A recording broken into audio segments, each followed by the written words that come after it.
بسم اللہ الرحمن الرحیم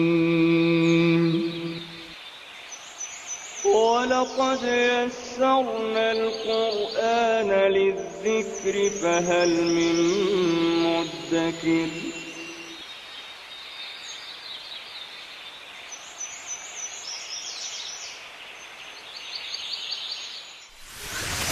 ألف باء تاء ثاء جيم حاء خاء دال ذال راء زاي سين شين صاد ضاد طاء عين غين فاء قاف كاف لام ميم نون هاء واو ياء ياء هذه حروف الهجاء.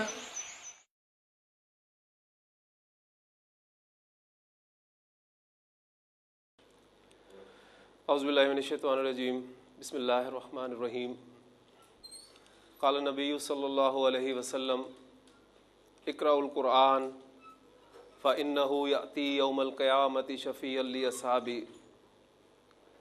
اللہ کے رسول صلی اللہ علیہ وسلم نے فرمایا قرآن پڑھا کرو کیونکہ قیامت کے دن اپنے پڑھنے والے کا سفارشی بن کر آئے گا. قرآن مجید قیامت کے دن اللہ کے ہاں بندے کی سفارش کرے گا کہ اللہ یہ بندہ مجھے تیرا کلام مانتا تھا، اسے پڑھتا تھا، اسے سمجھتا تھا، اس پر عمل کرتا تھا، اس کے حق میں میری سفارش قبول فرما. اللہ تعالیٰ سے دعا ہے کہ اللہ تعالیٰ ہمیں قرآن مجید زیادہ سے زیادہ پڑھنے کی، پھر سمجھ کر پڑھنے کی، اس پر عمل کرنے کی توفیق عطا فرمائے تاکہ قیامت کے دن یہ قرآن جو ہے ہمارے لیے سفارشی بنے.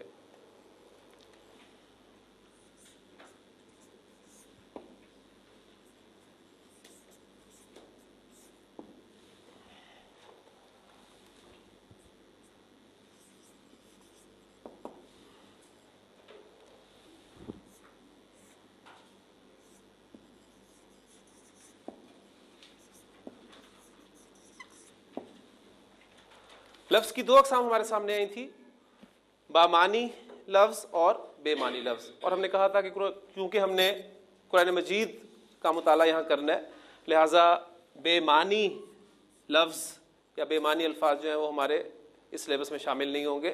اور بے معنی لفظ کہتے کسے ہیں؟ ہم اردو میں بہت سارے الفاظ جو ہیں وہ بے معنی بولتے ہیں، مثلا چائے شائے، کھانا وانا.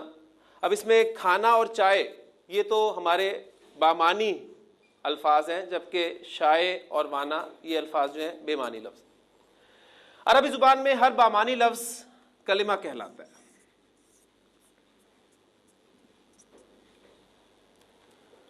کلمہ کی تین اقسام ہم نے کل پڑھی تھیں، اسم، فعل اور حرف. پھر اس کے بعد اسم کی ڈیفینیشن ہم نے یہ دیکھی تھی کہ اسم کے معنی ہوتے ہیں نام کے. تو اسم نام ہے، کس کا نام؟ کسی شخص کا نام. مثلا زید. اور میں نے آپ کو کل بتایا تھا کہ عربی زبان میں 85% اسماء ایسے ہیں جن کے آخر میں ڈبل حرکت یعنی تنوین آتی ہے. تو جو بھی اسم آپ کے سامنے بورڈ پر آئے گا اس کے بارے میں غالب گمان ہمارا یہی ہوگا کہ یہ اسم جو ہے اس پر تنوین آتی ہے اور یہ ان 85% اسماء میں شامل ہے، الا میں اس کے بارے میں آپ کو مزید کچھ بتاؤں. شخص کا نام، جگہ کا نام.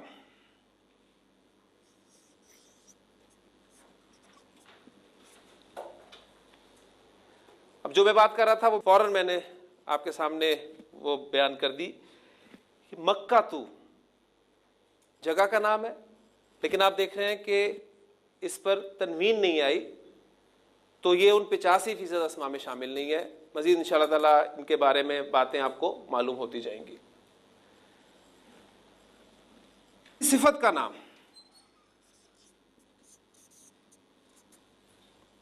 صالح، صالح نیک کے لیے لفظ استعمال ہوتا ہے. پھر کسی چیز کا نام قلم. عربی زبان میں فعل وہی کلمہ کہلائے گا جس میں کسی کام کا کرنا یا ہونا زمانے کے حوالے کے ساتھ موجود ہو. زمانے کے حوالے سے مراد کیا ہے؟ میں آپ کے سامنے ایگزامپلز لکھتا ہوں. دیکھیں یہ ایک لفظ ہے, کلمہ ہے مارا, اور اس سے پہلے انڈرسٹوڈ ہے کہ اس نے مارا. اس لفظ میں کام کا مفہوم ہے, اور وہ کام کیا ہے؟ مارنا. پھر اسی طرح مارتا ہے, اور اس سے پہلے انڈرسٹوڈ ہے وہ, اور مارے گا. ان تینوں جگہ پر کام کا مفہوم جو ہے وہ آپ کو ملے گا مارنے کا. لیکن کام کے مفہوم کے ساتھ ایک اور چیز آپ کو پتہ چل رہی ہے, وہ کیا ہے؟ زمانے کا پتہ چل رہا ہے. یہ مارا کام کے مفہوم کے ساتھ زمانہ ماضی کا پتہ چل رہا ہے آپ کو, مارتا ہے میں مارنا کام کے ساتھ زمانہ حال کا, اور مارے گا میں کام مارنا کے ساتھ مستقبل کا آپ کو پتہ چل رہا ہے. جبکہ ایک لفظ ہے مارنا, اس لفظ میں کام کا مفہوم ہے, لیکن آپ دیکھ رہے ہیں کہ کوئی زمانہ نہیں پایا جاتا. لہذا مارا, مارتا ہے اور مارے گا, یہ تو ہوں گے فعل, کیونکہ اس میں کام کے مفہوم کے ساتھ آپ کو زمانے کا پتہ چل رہا ہے. جبکہ لفظ مارنا جو ہے یہ فعل نہیں کہلائے گا, بلکہ یہ اسم کہلائے گا. بلکہ اسم کی ایگزامپلز میں ہم ایک نام کا اضافہ اور کریں گے, اور وہ ہے کام کا نام. تو اسم کی تعریف کے بعد جو ایگزامپلز ہمارے سامنے آ رہی ہیں وہ کسی شخص کا نام زیدن, کسی چیز کا نام قلم, کسی جگہ کا نام مکہ تو, کوئی صفت صالح, یا کام کا نام بھی عربی زبان میں اسم کہلاتا ہے. اور پھر اب جو ہے کہ مارنا کی عربی کیا ہوتی ہے؟ وہ ہوتی ہے ضرب. اور یہ لفظ بھی آپ اردو زبان میں استعمال کرتے ہیں, اس نے ضرب لگائی. ٹھیک ہے, ضرب کے معنی ہے مارنا کے. کلمہ کی قسم حرف جو ہم نے پڑھی تھی وہ یہ تھی کہ یہ وہ کلمہ ہے جو اپنے معنی اس وقت تک واضح نہیں کر سکتا جب تک یہ کسی دوسرے کلمہ کے ساتھ مل کر نہ آ جائے. اب سب سے پہلے ہم انشاءاللہ تعالیٰ اسم سے آغاز کریں گے. اسم کی ڈیفینیشن ہمارے سامنے آ چکی ہے, اس کی ایگزامپلز ہمارے سامنے آ چکی ہیں. مزید اس کے متعلق ہم جاننے کی کوشش کریں گے, کیونکہ میں نے کل آپ کو بتایا تھا کہ عربی زبان میں جملہ فعل کے بغیر بھی بن سکتا ہے. لہٰذا ہم پہلے اسم پڑھیں گے, پھر اس کے بعد فعل شروع کریں گے, اور ان کے درمیان میں ہی اسم پڑھتے ہوئے اور فعل پڑھتے ہوئے مختلف حروف کا مطالعہ کریں گے.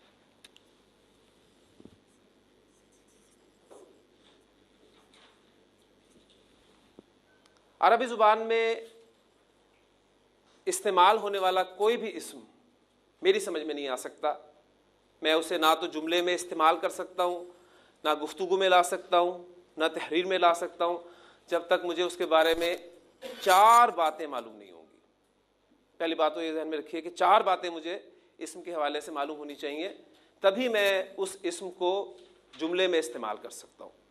اب یہ 4 باتیں ہم پہلے اردو کے حوالے سے جاننے کی کوشش کریں گے. آپ کے سامنے کچھ ایگزامپلز میں اردو کی پہلے لکھ رہا ہوں.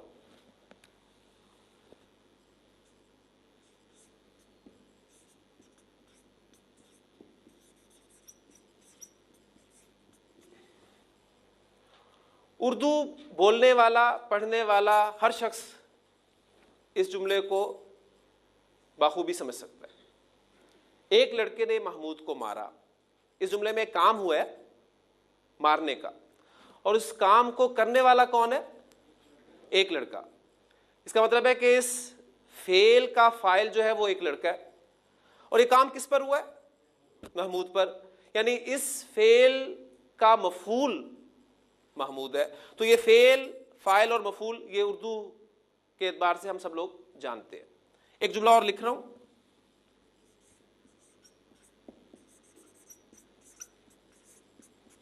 حامد نے محمود کو مارا. اس جملے میں بھی کام مارنے کا ہوا ہے, فاعل حامد ہے اور مفعول محمود ہے. لیکن مجھے یہ بتائیے کہ ان دونوں جملوں میں فرق کس چیز کا ہے؟ یہ فرق آپ کا اسم نکرہ اور اسم معرفہ کا ہے. یعنی یہ بھی آپ کے علم میں پہلے سے کچھ چیزیں ہیں. تو عربی زبان میں اب میں ایک ایک چیز ساتھ ساتھ آپ کو بیان بھی کرتا چلوں گا کہ عربی زبان میں بھی ہمیں کسی اسم کو جملے میں استعمال کرنے کے لیے اس کے معرفہ یا نکرہ ہونے کے بارے میں معلوم ہونا چاہیے. اور یہ چیز عربی زبان میں ہم وسعت ٹاپک کے تحت پڑھیں گے. ہمیں اسم کی وسعت کے بارے میں معلوم ہونا چاہیے, اور وسعت سے مراد ہے کہ اسم معرفہ ہے یا نکرہ ہے. ڈیٹیل سے انشاءاللہ تعالی ہم ان کو پڑھیں گے. ابھی صرف میں ان کا آپ کے سامنے ایک تعارف پیش کر رہا ہوں. ایک جملہ اور آپ کے سامنے لکھ رہا ہوں, اور امید کرتا ہوں کہ آپ اس جملے میں سے غلطی نکالیں گے انشاءاللہ تعالی.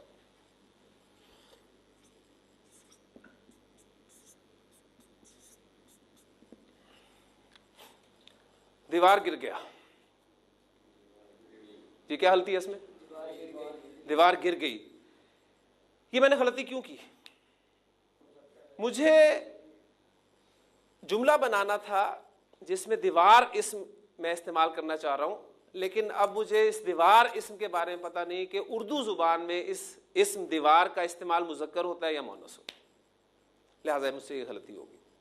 اگر مجھے معلوم ہوتا کہ دیوار کو اردو زبان میں مؤنث استعمال کرتے ہیں تو میں یہاں جملہ لکھتا دیوار گر گئی. تو عربی زبان میں بھی بالکل اسی طرح ہوگا. ہمیں اسم کے مذکر یا مؤنث ہونے کے بارے میں پتہ ہونا چاہیے, اور یہ چیز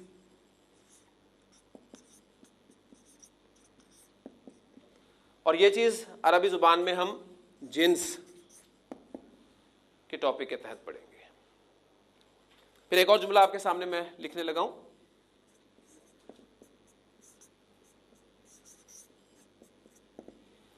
دیوار گر گئی, یا تو دیواریں گر گئی ہوں. اب یہ غلطی بھی میرے سے کیوں ہو رہی ہے؟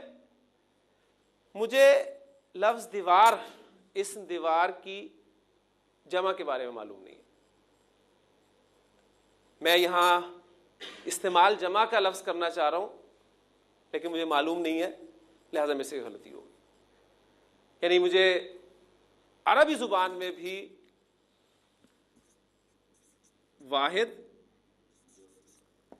جمع, اور پھر ایک خاص چیز عربی زبان میں ذہن میں رکھیے گا. تفصیل سے تو انشاءاللہ تعالی ہم اس کو پڑھیں گے. عربی زبان میں عدد 3 ہے. ایک کے لیے واحد استعمال کیا جاتا ہے, 2 سے زائد کے لیے عربی زبان میں جمع کا لفظ استعمال کیا جاتا ہے, جبکہ 2 کے لیے, خاص 2 کے لیے, جو کہ نہ انگریزی میں ہے نہ اردو میں ہے, ایک لفظ مثنیٰ استعمال کیا جاتا ہے. ڈیٹیل سے انشاءاللہ تعالی ہم جب ٹاپک پڑھیں گے یہ واحد, جمع اور مثنیٰ کا, اس وقت دیکھیں گے, اور اس کو ہم عدد کے ٹاپک کے تحت پڑھیں گے. تو عربی زبان میں ابھی تک جو باتیں آپ کے سامنے آئی ہیں وہ یہ کہ 3 چیزیں میں نے بیان کر دیں. اسم کی وسعت کے بارے میں مجھے معلوم ہونا چاہیے, اور وسعت سے مراد اسم کا معرفہ ہونا یا نکرہ ہونا ہے. اسم کی جنس کے بارے میں معلوم ہونا چاہیے, اور جنس سے مراد اسم کا مذکر ہونا یا مؤنث ہونا, اور اسم کے عدد کے بارے میں معلوم ہونا چاہیے, یعنی اسم کا واحد ہونا, مثنیٰ ہونا یا جمع ہونا. تو یہ 3 چیزیں میں نے آپ کو بتا دیں, اور شروع میں میں نے آپ کو کہا تھا کہ عربی زبان میں کسی بھی اسم کو اس وقت تک صحیح طریقے سے استعمال نہیں کر سکتا جب تک مجھے اس کے بارے میں 4 باتیں معلوم نہ ہوں. اب چوتھی بات کی طرف آتے ہیں, جو کہ آپ الحمدللہ پہلے جملے میں ہی سمجھ چکے ہیں. میں نے آپ سے پوچھا تھا کہ اس جملے میں فعل مارا, فاعل ایک لڑکا, اور مفعول محمود. اس طرح دوسرے جملے میں آپ کا فاعل حامد اور محمود مفعول. جملے میں یہ فاعل کا پتہ ہونا اور مفعول کا پتہ ہونا, کیونکہ اگر اوپر والے جملے کو میں تھوڑا سا تبدیل کر دوں,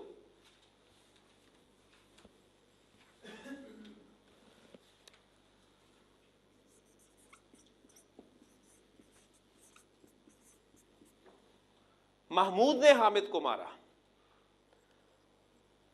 تو آپ دیکھیں گے کہ ان دونوں جملوں میں حامد اور محمود دونوں استعمال ہوئے ہیں, لیکن دونوں اسما کا سٹیٹس دونوں جملوں میں مختلف ہے. جو یہ جملہ لکھا ہوا ہے حامد نے محمود کو مارا، اس جملے میں آپ کا فاعل کون ہے؟ حامد. محمود آپ کا مفعول ہے. جبکہ جو میں نے اب جملہ لکھا ہے محمود نے حامد کو مارا، اس میں حامد بھی استعمال ہوا ہے، محمود بھی استعمال ہوا ہے، لیکن دونوں کا سٹیٹس چینج ہو گیا. اب محمود فاعل ہے اور حامد مفعول ہے.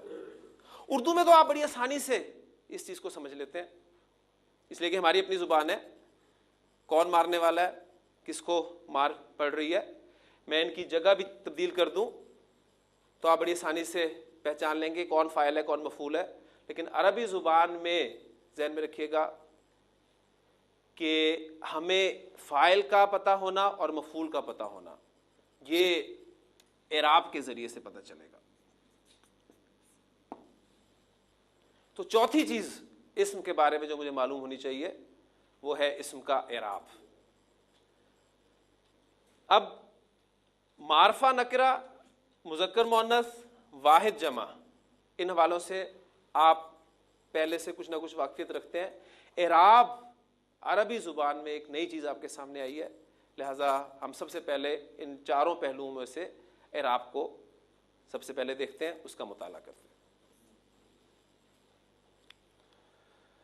اعراب کے حوالے سے سب سے اہم بات جو آپ نے ذہن میں رکھنی ہے وہ یہ ہے کہ زیر زبر پیش اعراب نہیں ہے. اعراب عربی زبان کا سب سے اہم ترین وصف ہے. پھر سوال پیدا ہوتا ہے کہ اگر زیر زبر پیش اعراب نہیں ہے تو پھر اعراب کیا ہے؟ اعراب کی حقیقت کو سمجھنے کے لیے کچھ ایگزامپلز میں آپ کے سامنے بورڈ پر لکھتا ہوں، انشاءاللہ تعالیٰ بڑی آسانی سے آپ کو یہ بات سمجھ میں آ جائے گی.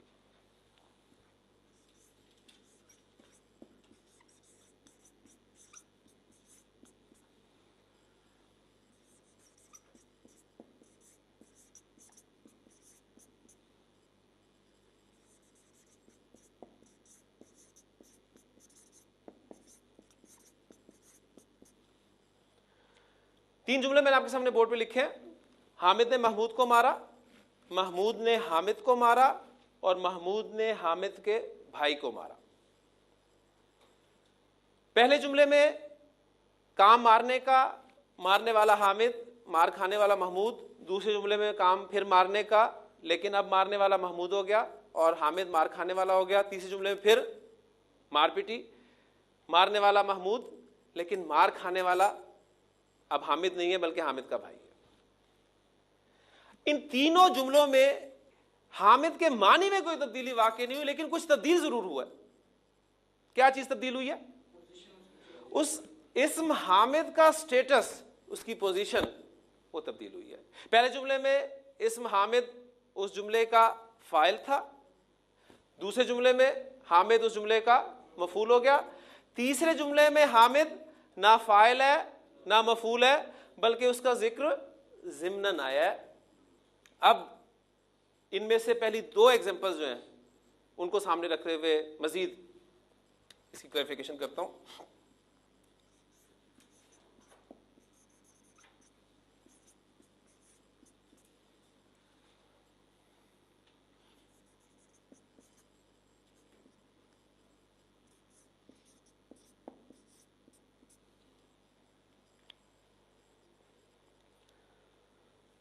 میں نے دو جملے آپ کے سامنے بورڈ پر اور لکھے ہیں. حامد نے محمود کو مارا، محمود کو حامد نے مارا. اب مجھے بتائیے دونوں جملوں کے مفہوم میں کوئی فرق ہے؟ مفہوم ایک ہی ہے. حالانکہ میں نے کیا کیا، حامد اور محمود کی جگہ تبدیل کر دی، لیکن جملے کے مفہوم میں کوئی فرق نہیں پڑا. کیا انگریزی زبان میں یہ جگہ آسانی سے تبدیل کر سکتا ہوں؟ مفہوم میں فرق پڑتا ہے؟ دیکھتے ہیں.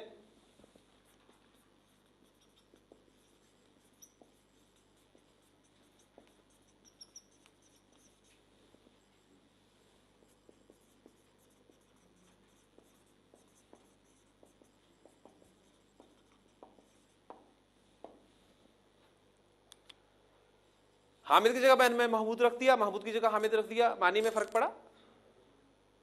مفہوم چینج ہو گیا. اردو میں جگہ میں نے تبدیل کر دی, مفہوم میں فرق نہیں پڑا. انگریزی میں میں نے جگہ تبدیل کر دی, مفہوم بدل گیا. آپ کو کیسے پتا چلا ان دونوں جملوں میں کہ اس پہلے جملے میں بھی حامد آپ کا فاعل ہے اور دوسرے جملے میں بھی حامد آپ کا فاعل؟ آپ کو کیسے پتا چلا؟ یعنی آپ نے ایک علامت مقرر کی کہ اچھا اردو زبان میں عام طور پر فاعل کے ساتھ یہ نے کا لفظ استعمال ہوتا ہے, لہذا یہ نے لفظ جہاں بھی اسم کے ساتھ جائے گا ہم اسے فاعل ہی تصور کریں گے, اور کو کا لفظ جو ہے یہ عام طور پہ مفعول کے ساتھ استعمال ہوتا ہے, اس لیے کو کا لفظ جس اسم کے ساتھ جائے گا اسے ہم مفعول کہیں گے. جبکہ انگریزی میں ترتیب اہمیت رکھتی ہے, اس میں یہ کو کے لیے اور نے کے لیے کوئی لفظ نظر نہیں آ رہا آپ کو. اب عربی زبان کی اہم ترین بات کو سن لیجئے گا کہ عربی زبان میں نہ تو نے اور کو کے لیے کوئی لفظ ہے, کوئی لفظ نہیں ہے. نے اور کو کی عربی آپ کو نہیں ملے گی, اور نہ ہی ترتیب کی کوئی اہمیت ہے. ہاں کچھ ریسٹرکشنز ہوں گی جہاں ہم فاعل اور مفعول کو اپنی اپنی جگہ پر رکھیں گے. ان تینوں جملوں کے اعتبار سے اب میں اعراب کی ڈیفینیشن آپ کے سامنے رکھنا چاہ رہا ہوں. معنی کی تبدیلی کے بغیر اسم کی حالت کی تبدیلی, جسے ہم نے اسٹیٹس کہا ہے, معنی کی تبدیلی کے بغیر اسم کی حالت کی تبدیلی اعراب کی تبدیلی کہلاتی ہے. اب یہ جو جملے میں نے آپ کے سامنے لکھے, حامد نے محمود کو مارا اور محمود نے حامد کو مارا, ان کی عربی میں آپ کے سامنے لکھ رہا ہوں, تو انشاءاللہ تعالیٰ بڑی آسانی سے آپ پہچان لیں گے کہ یہ کیسے ہمیں پتہ چلے گا کہ یہ فاعل ہے اور یہ مفعول ہے. حامد نے محمود کو مارا,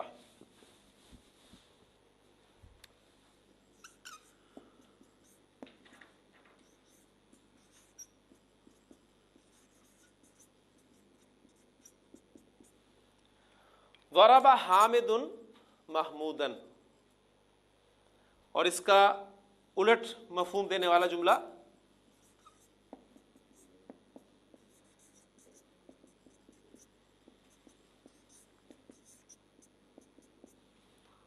ضرب محمود حامد.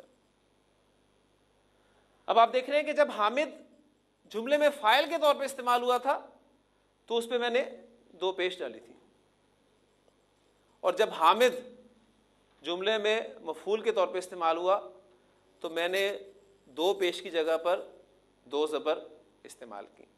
اسی طرح محمود کے حوالے سے آپ دیکھ سکتے ہیں, محمود جب مفعول کے طور پہ تھا تو دو زبر کے ساتھ استعمال ہوا تھا, اور جب فاعل کے طور پہ آیا تو دو پیش کے ساتھ آیا.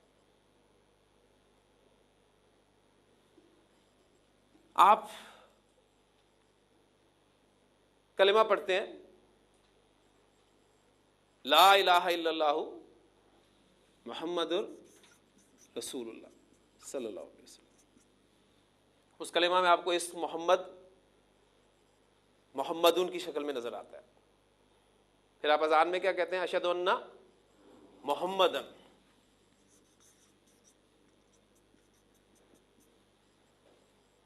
پھر آپ درود شریف پڑھتے ہیں, اس میں آپ کیا کہتے ہیں؟ اللہم صلی علی محمدن.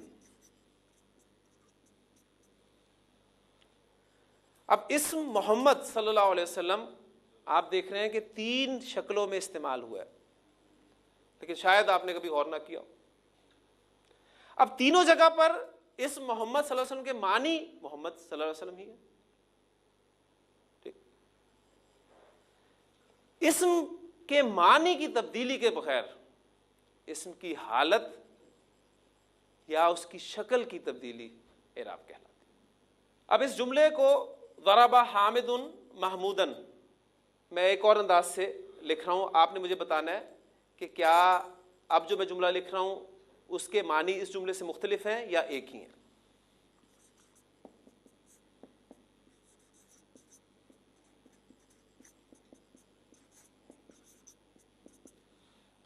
ضرب محمودن حامدن, ہاں یہ دونوں جملوں کے معنی ایک ہی ہیں یا مختلف ہو گئے؟ ایک ہی ہیں. الحمدللہ آپ نے پہچان اب کرنی شروع کر دی کہ وہ دو پیش جو تھے وہ حامد کے ساتھ ہی ہیں، اگرچہ حامد کی جگہ میں نے تبدیل کر دی لیکن مفہوم میں کوئی فرق نہیں آتا۔ تو جو میں نے کہا تھا کہ عربی زبان میں نہ تو نے اور کو کے لیے کوئی لفظ ہے، اب آپ دیکھ رہے ہیں کہ اس میں 3 الفاظ استعمال ہوئے ہیں، 2 اسماء ہیں، ایک حامد، دوسرا محمود، اور ایک فعل استعمال ہوا ہے۔ اور ترتیب کا جہاں تک تعلق ہے وہ بھی آپ کے سامنے ہے، میں نے ترتیب تبدیل کر کے دکھا دی، کوئی مفہوم میں فرق نہیں پڑا۔ تو اعراب کے بارے میں جو 2-3 باتیں میں نے آپ کے سامنے کی ہیں ان کو پھر ذہن میں تازہ کر لیجئے۔ پہلی بات یہ ہے کہ عربی زبان میں اعراب اہم ترین وصف ہے۔ اعراب کے معنی زیر زبر پیش کے نہیں ہے، اور اعراب اسم کے معنی کی تبدیلی کے بغیر اس کی حالت یا شکل کی تبدیلی کو ہم اعراب کہتے ہیں۔ اب جس طرح ہم نے پڑھا کہ عربی زبان میں وسعت کے اعتبار سے اسم یا تو معرفہ ہوگا یا نکرہ ہوگا، جنس کے اعتبار سے یا تو مذکر ہوگا یا مؤنث ہوگا، اور عدد کے اعتبار سے یا واحد ہوگا یا مثنیٰ ہوگا یا پھر جمع ہوگا۔ اس اعتبار سے اب ہم اعراب کے حوالے سے بھی اس کو پورا کرتے ہیں۔ اعراب کے اعتبار سے اسم 3 حالتوں میں سے کسی ایک حالت میں آپ کو ملے گا، چوتھی حالت کوئی نہیں ہوگی۔ اسم کی 3 حالتیں ہی ہو سکتی ہیں، چوتھی حالت کوئی نہیں ہوتی۔ جس طرح وسعت کے اعتبار سے 2 ہے، معرفہ نکرہ، کوئی تیسری چیز نہیں ہے، جنس کے اعتبار سے مذکر مؤنث، تیسری چیز نہیں ہے، عدد کے اعتبار سے واحد مثنیٰ جمع، چوتھی چیز نہیں ہے۔ لہٰذا اعراب کے اعتبار سے اسم کی 3 حالتیں ہی ہو سکتی ہیں، چوتھی حالت کوئی نہیں ہوتی۔ وہ حالتیں کون کون سی ہیں وہ میں آپ کے سامنے بورڈ پر لکھتا ہوں۔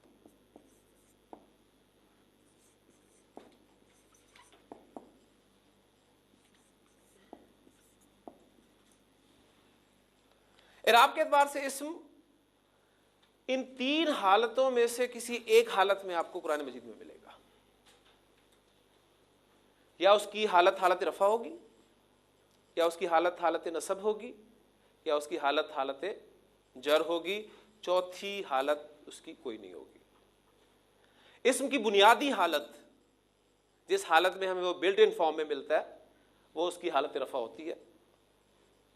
پھر کسی نہ کسی وجہ سے اسم اپنی حالت تبدیل کرتا ہے، حالت نصب میں جاتا ہے یا حالت جر میں جاتا ہے۔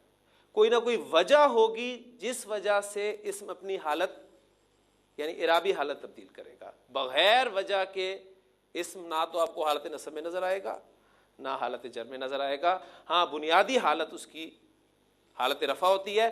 اب اتنا آپ کو اندازہ 2 ایگزامپلس پچھلی کرنے سے یقیناً ہو گیا ہوگا کہ آپ نے ایک اندازہ لگا لیا کہ اچھا اگر کسی جملے میں کسی اسم کو میں فاعل کے طور پہ استعمال کرنا چاہتا ہوں تو وہ اس کی حالت رفع ہوتی ہے، اور اگر مفعول کے طور پہ استعمال کرنا چاہتا ہوں تو وہ حالت نصب ہوتی ہے۔ ٹھیک، اب ہم دیکھیں گے کہ عربی زبان میں 85% اسماء جن کے بارے میں ہم نے بات کی تھی، 85% اسماء یہ وہ اسماء ہیں جن پہ تنوین آتی ہے۔ یہ وہ اسماء ہیں جو 3 اعرابی حالتوں میں 3 شکلیں اختیار کرتے ہیں۔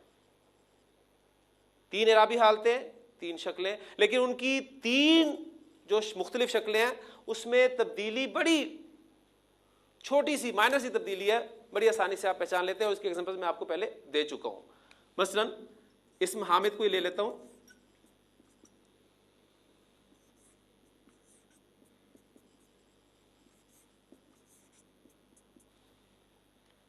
حامدن، حامدن، حامدن۔ حامدن حالت رفع، حامدن حالت نصب، حامدن حالت جر۔ تو اسم حامد آپ کو عربی زبان میں ان 3 حالتوں میں سے یا 3 شکلوں میں سے ایک شکل میں ملے گا، اور آپ الحمدللہ اس کو پہچان کرنی شروع کر دیں۔ یعنی پہلا ہمارا جو ہے ٹارگٹ وہ یہ ہے کہ ہم اسماء کو قرآن مجید سے پہچانیں۔ انشاءاللہ تعالیٰ کل میں آپ کی پریکٹس پہلے ہی کرواؤں گا، قرآن مجید کی ایک سورت کے کچھ اسماء میں آپ کے سامنے یہاں بورڈ پر لکھوں گا، اور آپ خود پہچانیں گے انشاءاللہ تعالیٰ کہ یہ اسم یہاں پر حالت رفع میں استعمال ہوا ہے، حالت نصب میں استعمال ہوا ہے یا حالت جر میں استعمال ہوا ہے۔ کیونکہ جو بھی قاعدہ پڑھیں گے اس کی ساتھ ساتھ اپلیکیشن ہوتی رہے گی، تو انشاءاللہ تعالیٰ آپ کی جو انڈرسٹینڈنگ ہے وہ بہتر سے بہتر ہوتی جائے گی انشاءاللہ تعالیٰ۔ اب ایک بات میں نے آپ کو بتا دی، آپ کا ذہن ماشاءاللہ ساتھ ساتھ کام کر رہا ہے کہ آپ نے دیکھ لیا کہ اسم کو حالت رفع میں 2 پیش کے ساتھ، نصب میں 2 زبر اور 1 الف ایڈ کیا گیا، اور حالت جر میں 2 زیر کے ساتھ ظاہر کیا جا رہا ہے۔ اب میں محمود اسم لکھتا ہوں، محمود،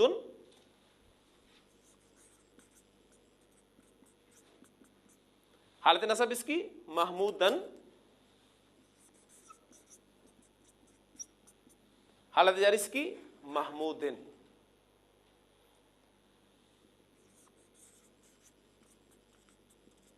محمد صلی اللہ علیہ وسلم، حالت نصب محمدن،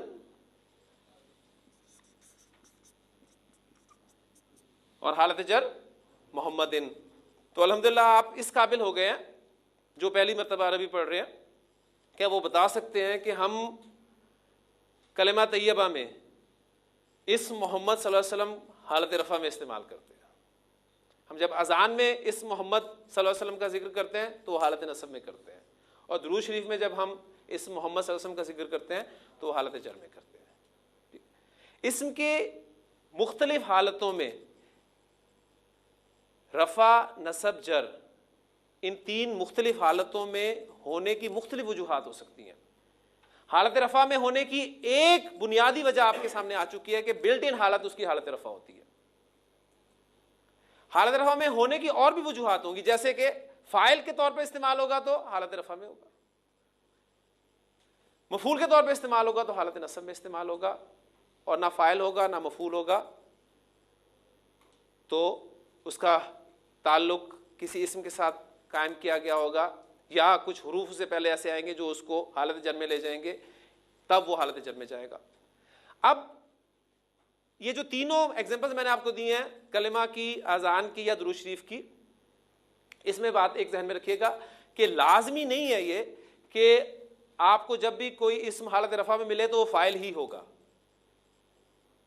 میں نے آپ کو بتایا کہ اسم کی تینوں حالتوں کی مختلف وجوہات ہو سکتی ہیں۔ ایک وجہ اس میں سے یہ ہے کہ استعمال ہوتا ہے تو حالت رفع میں استعمال ہوتا ہے، لہٰذا آپ اب اس کے ساتھ کنیکٹ کرنے کی کوشش کیجیے گا کہ لا الہ الا اللہ محمد رسول اللہ صلی اللہ علیہ وسلم میں محمد اسم جو ہے فاعل ہے، وہاں کوئی فعل کا ذکر نہیں ہوا، ذہن میں رکھیے گا، وہاں صرف یہ بات ہے، ایک جملہ ہے کہ محمد صلی اللہ علیہ وسلم اللہ کے رسول، ٹھیک۔ اسی طرح حالت نصب میں جو کلام میں آپ استعمال کرتے ہیں وہاں وہ مفعول کے طور پہ استعمال نہیں ہوا۔ یہ جو میں نے آپ کو بات کی ہے، پھر دہراتا چلوں کہ اسم کی مختلف اعرابی حالتوں میں ہونے کی مختلف وجوہات ہو سکتی ہیں، اس میں سے ایک وجہ آپ کو پتہ چل گئی ہے کہ فاعل کے طور پہ ہوگا حالت رفع میں، اور مفعول کے طور پہ ہوگا تو حالت نصب میں استعمال ہوگا۔ باقی وجوہات انشاءاللہ تعالیٰ وقت کے ساتھ ساتھ آپ کو پتہ چلتی چلیں گی، اور وہ جو میں نے بات آپ سے کل کہی تھی کہ آپ نے کمپیریزن اپنا ضرور کرتے رہنا ہے کہ کل آپ کو کیا معلوم تھا، آج آپ کے علم میں کیا اضافہ ہوا ہے۔ ہاں جی، اب میں کچھ مزید اسماء کی پریکٹس آپ کو کرواتا ہوں۔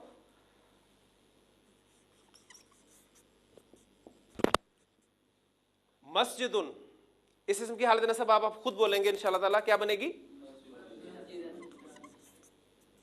مسجدن۔ حالت جر کیا ہوگی؟ مسجدن۔ اب مسجد کا دروازہ ہوتا ہے، جس طرح آپ کے کمرے کا ایک دروازہ ہے، تو دروازے کو عربی زبان میں بابن کہتے ہیں، بابن۔ یہ حالت رفع ہوگی، حالت نصب کیا ہوگی اس کی؟ بابن، بابن۔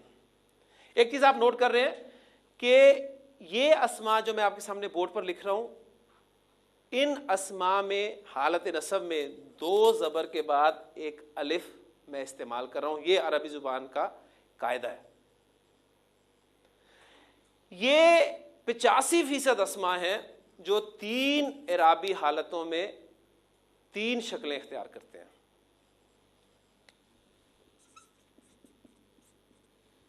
اب اگر میں آپ کو ان اسماء کا نام بتا دوں تو انشاءاللہ تعالیٰ آپ کو ان کا نام یاد کرنے میں کوئی مشکل پیش نہیں آئے گی۔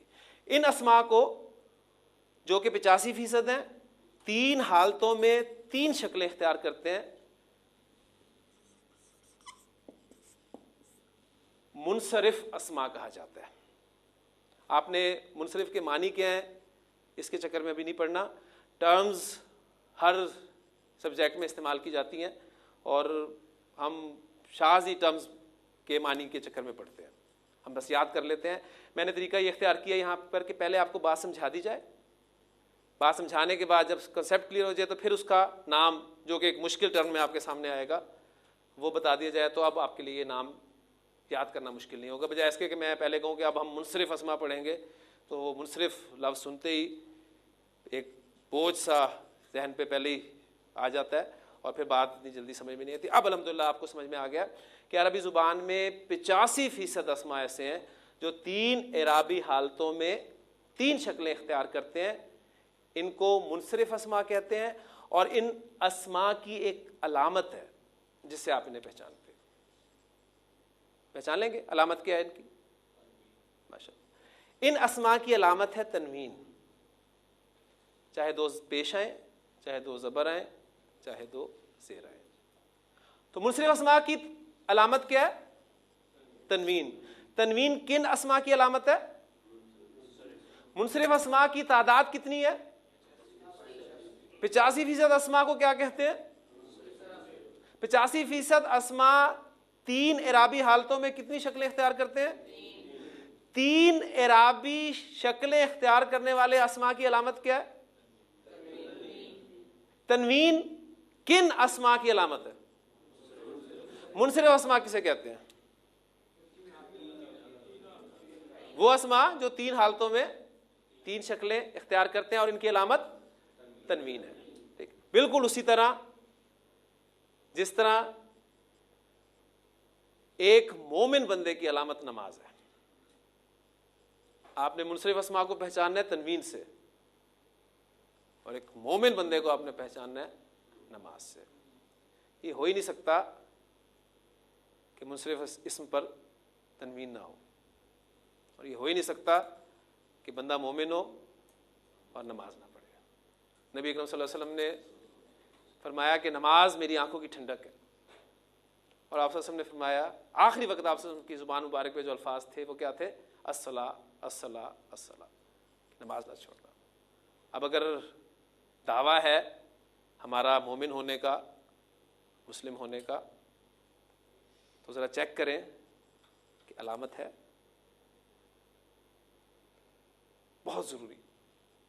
نماز کے بغیر بندہ جو ہے وہ مومن نہیں۔ اللہ تعالیٰ عمل کی توفیق عطا فرمائے۔ سبحانک اللہم و بحمدک، نشہد ان لا الہ الا انت، نستغفرک و نتوب الیک۔